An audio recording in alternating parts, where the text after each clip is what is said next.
Hello everyone, नमस्ते। I am Amol मानगरे और आप सबके यूट्यूब चैनल में आप सबका मैं स्वागत करता हूँ।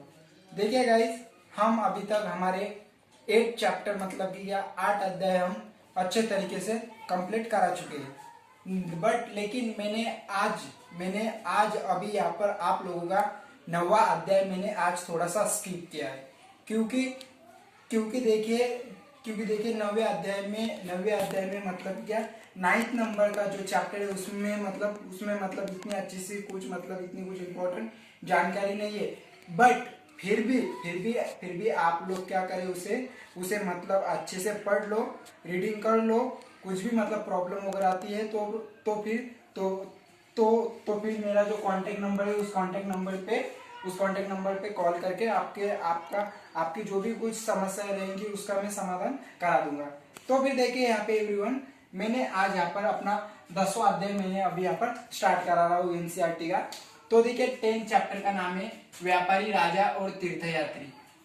क्या नाम है मतलब कि क्या अभी हमें इस अध्याय में जो आ गए थे, अभी व्यापारी का क्या समाविष्ट आता है, उसके बाद में राजाओं के बारे में भी इन डिटेल जानकारी लेना है। और फिर उसके बाद में तीर्थयात्री मतलब कि क्या बाहर से घूमने को आए हुए, बाहर से मतलब क्या दूसरे देश से अपने भारत में घूमने आए हुए कुछ लोगों का भी इतिहास हमें क्या करना है, आज यहाँ पर हमें देखना है। तो देखिए अभी तो मैं स्टार्ट कर देता हूँ। अभी पाठ का मैंने शीर्षक अच्छे तरीके से आप लोगों को बता दिया है। तो देखिए सो एवरीवन, हमें अभी सबसे स्टार्टिंग में ही इस अध्याय के स्टार्टिंग में ही एक जानकारी दी गई है। एक मेन पॉइंट क्या है, व्यापार और व्यापारियों के बारे में हम सबसे पहले जानकारी ले लेंगे। किसके बारे में? व्यापार और व्यापारियों के बारे में।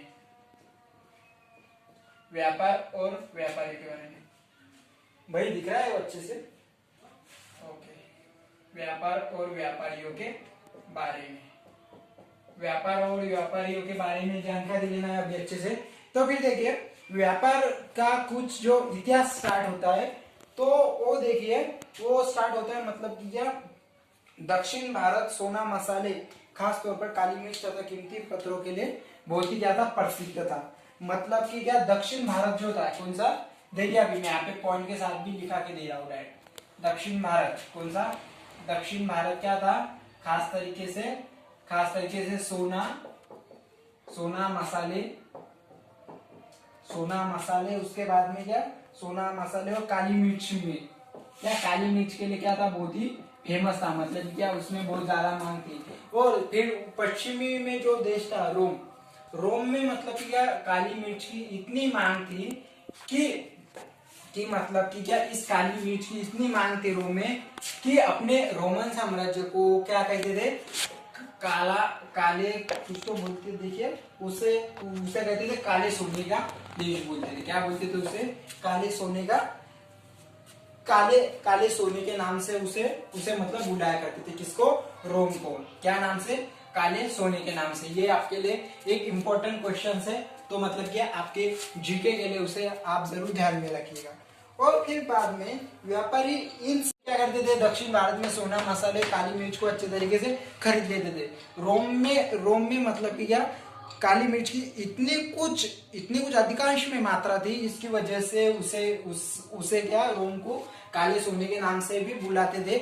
और फिर अभी ये सारे व्यापारी क्या करते थे, उन सारी चीजों को खरीद कर समुद्री यात्रा से उसे मतलब एक जगह से दूसरी जगह पर जाकर बेचते थे। अभी मैं आप लोगों को थोड़ा सा क्या करता हूँ, प्रीवियस चैप्टर में लेके जाता हूँ। मतलब यह हमने अभी क्या देखिए पिछले अध्याय में हमने मतलब पुरास्थल के बारे में अच्छे से जानकारी ली। देखिए पुरास्थल में क्या क्या मिल रहा था हमें, मतलब कि क्या कुछ अवशेषों की चीजें मिल रहे थे। जैसे अभी उदाहरणार्थ में अगर मैं जैसे फॉर एग्जांपल बोलूंगा, एग्जांपल में जैसे अभी कुछ मतलब मसाला भी मिला हुआ था, कुछ मतलब बर्तन मिले थे, कुछ पत्थर मिले थे। बहुत सारी जानकारी हमने प्रीवियस चैप्टर में ले चुके। बट लेकिन इस पुरास्थल पे ये चीजें कौन लेकर जाता था और कैसे आते थे? अपने आप तो नहीं जाते होंगे ना हवा से उड़कर। तो फिर इन सारी चीजों को क्या करते थे, व्यापारी एक जगह से दूसरे जगह पर ले जाकर उसे क्या करते थे, बेचते थे। या फिर या फिर कई कुछ मालों को ऐसे ही मतलब क्या इसी ठिकाने पर छोड़कर आ जाते थे। तो मतलब इस प्रकार से हमारे व्यापार और व्यापारियों के बारे में इंट्रोडक्शन मैंने आप लोगों को दे दिया है।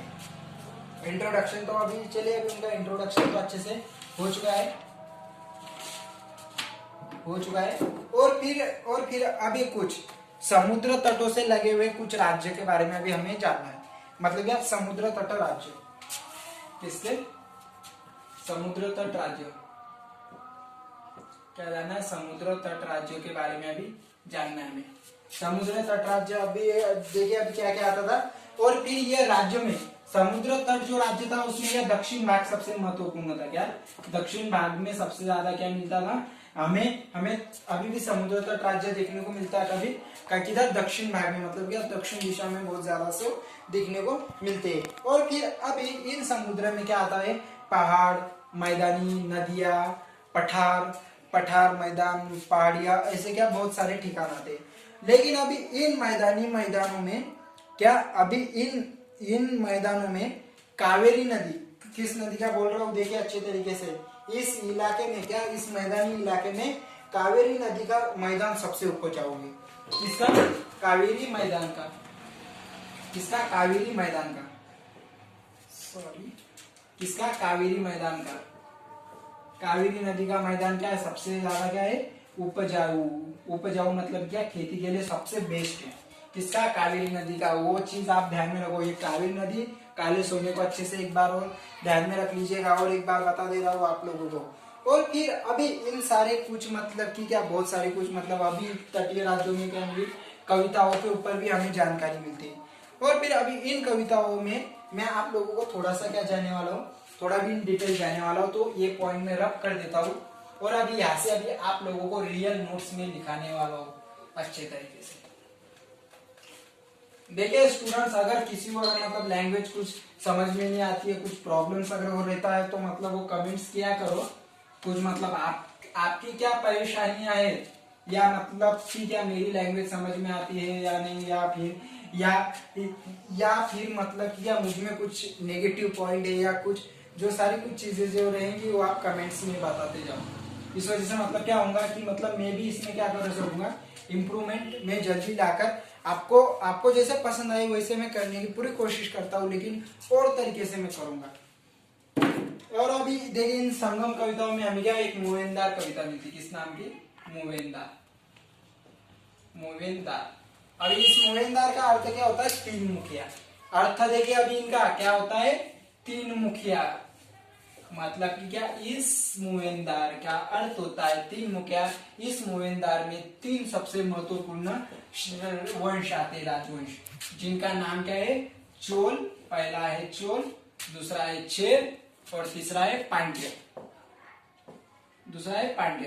सही स्टूडेंट्स, आप लोगों ने किसी ने पढ़ा होगा तो उसे ही देख लो।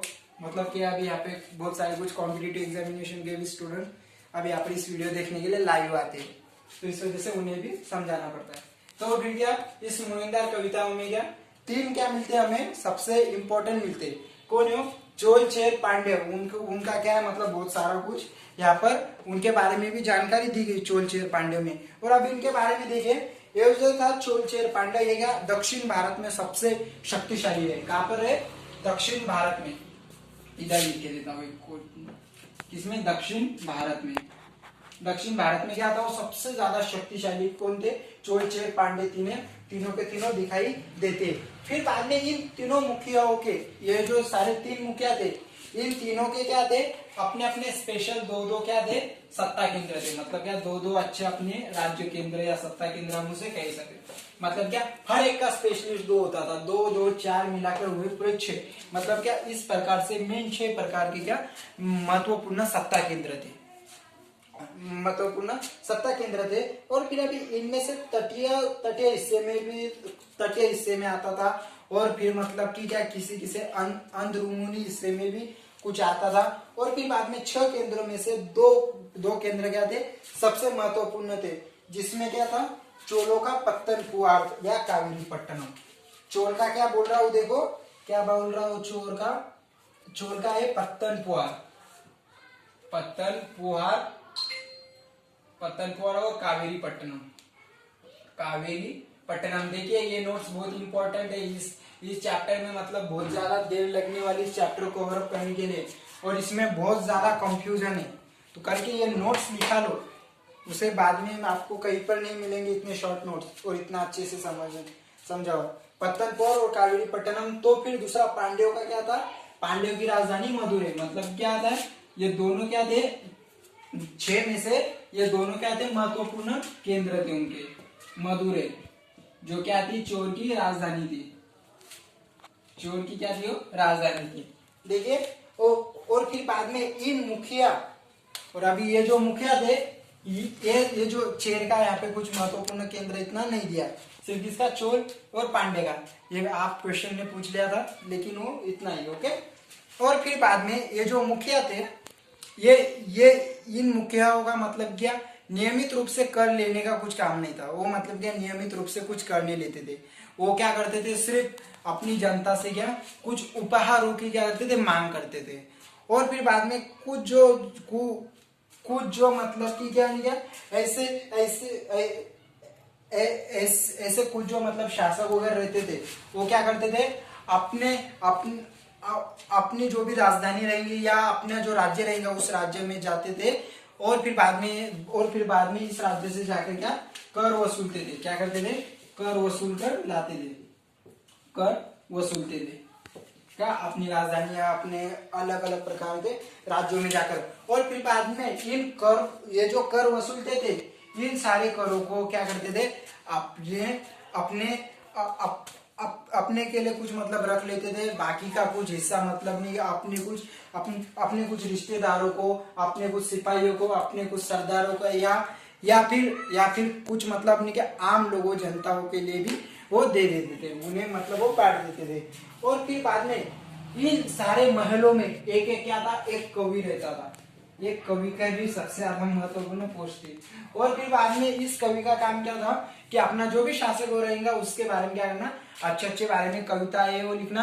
और फिर बाद में ये जो कवि वगैरह जो लिखेगा उसके बदले में शासक उसे क्या देता था, घोड़े, हाथी, सोना, चांदी और ऐसे मतलब बहुत सारे उपहार उसे क्या करता था, प्रदान करता था, उसे प्रदान करता था। और फिर बाद में देखिए, और फिर बाद में दक्षिण भारत में इतना तो अभी चोल चेर पांडे के बारे में होगा, इतना ही मतलब देखिए इस चैप्टर में इतनी जानकारी दी है।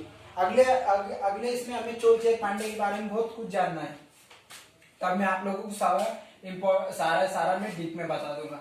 और फिर देखिए हमारे इसके बाद में 200 वर्ष के बाद में दक्षिण में, किसमें, पश्चिम भारत में और दक्षिण में क्या मिलता है, एक सातवाहन राजवंश सबसे महत्वपूर्ण आता है, सबसे शक्तिशाली राजवंश भी सामने यहाँ पे अभी देखने को मिलता है। कौन सा, देखिए सातवाहन राजवंश, सातवाहन राजवंश जिसका शासक थे, सातवाहन राजवंश जिसका महत्वपूर्ण शासक था सातवाहन का, कौन था, गौतमी पुत्र श्री सातकर्णी जो क्या था, गौतमी का पुत्र था, गौतमी का पुत्र था। और फिर बाद में ये जो गौतमी पुत्र का नाम क्यों इतना महत्वपूर्ण दिया गया, क्योंकि इसके कुछ अभिलेख ऐसे थे जिस अभिलेख में इस सातकर्णी की क्या मिलती है, हमें जानकारी मिलती है, इसकी वजह से वो अपनी माँ के नाम की वजह से ज्यादा क्या है, प्रसिद्ध है। कौन, श्री सातकर्णी, जो क्या सातवाहन का सबसे महत्वपूर्ण राजा में था। और फिर बाद में गौतम बलश्री द्वारा दान किए गए मतलब अभिलेख में भी उसकी बहुत सारी हमें जानकारी मिलती है। और फिर बाद में अगला पॉइंट जो आता है, फिर दक्षिण की ओर रहने वाला रास्ता है। और फिर इन सारे जो सातवाहन के जो शासक वगैरह रहते थे उन्हें क्या कहता था, उन्हें कहा जाता था दक्षिणापथ कहते थे उन्हें। दक्षिणापथ मतलब कि क्या, दक्षिण की ओर जाने वाला रास्ता, मतलब क्या, दक्षिण की ओर जाने वाला रास्ता हो, इसे हम उसे कहेंगे किसे, दक्षिणापथ को। और फिर बाद में अगला पॉइंट आता है, आज का हमारा लास्ट वन पॉइंट जो आज के पार्ट वन का आता है, रेशम की मांग कैसे बढ़ी।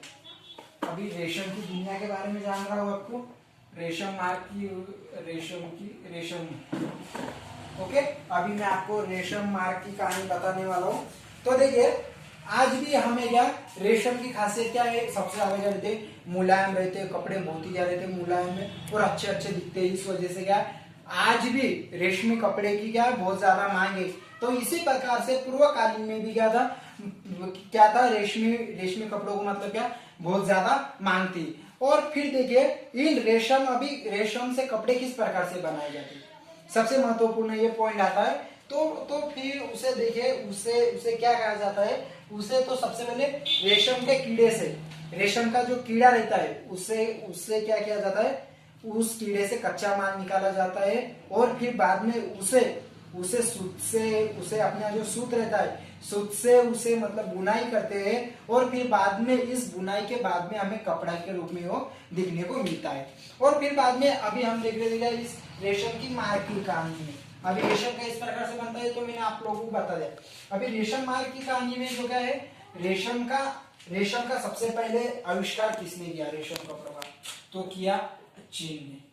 किसने किया, चीन देश में सबसे ज्यादा उसका सबसे पहले रेशम का उद्गम होता है। और उन्होंने चीन ने क्या किया, हजारों साल तक सारी दुनिया से उसे क्या रखा, छुपा के रखा। लेकिन फिर भी क्या था, फिर भी कुछ लोग ऐसे थे जो क्या करते थे, चीन से गुजरकर पैदल यात्रा वगैरह करते थे, घोड़सवार या फिर बाद में अपने कुछ ऊंट सवार वगैरह करते थे। तो फिर बाद में वो लोग क्या करते थे, रेशम कपड़े लेकर आते थे। इस वजह से क्या हुआ, रेशम कपड़ा सारी दुनिया में फैल गया, खासतौर से पश्चिम में भी काफी देर में फैल गया। और फिर बाद में जो भी कुछ रोमन साम्राज्य के सम्राट वगैरह थे, उन सारों का वो क्या बन गया, एक फैशनेबल बन गया, एक क्या बन गया उनका, इन सारों का वो कपड़े फैशन के रूप में मिल गए। और फिर बाद में इस वजह से रेशम कपड़े की मांग बहुत ही ज्यादा बढ़ गई और इस वजह से रेशम कपड़े क्या मिली, एक नया सवेरा मिला, मतलब क्या इसकी वजह से वो क्या बहुत ज्यादा फेमस हो, मतलब क्या प्रसिद्ध हो। और फिर बाद में सबसे महत्वपूर्ण आता था, अभी देखिए इस रेशम को मतलब क्या जिस रास्ते से लाया करते थे उस रास्ते को क्या कहते थे, रेशम मार्ग कहा जाता था, मतलब क्या सिल्क रूट कहा जाता था। रेशम मार्ग या सिल्क रूट, देखिए मैं अभी आपको ओरली बोल रहा हूँ, आपको जो नोट्स निकालनी हो आप निकाल लो क्योंकि अब टाइम कम बचा है मेरे पास। तो क्या है, रेशम मार्ग कहा जाता था, मतलब क्या उसे सिल्क रूट, जाने दीजिए लिख के देता हूँ, आपको भी प्रॉब्लम नहीं आनी चाहिए। रेशम मार्ग यानी क्या, सिल्क रूट क्या सिल्क रूट कहा जाता था। और फिर बाद में कुछ मतलब नहीं क्या कुछ मतलब नहीं क्या ऐसे कुछ जो शासक थे वो क्या कर रहे थे, अभी इस रेशम मार्ग की क्या रहना अच्छे तरीके से उसकी नियंत्रण में लगे थे।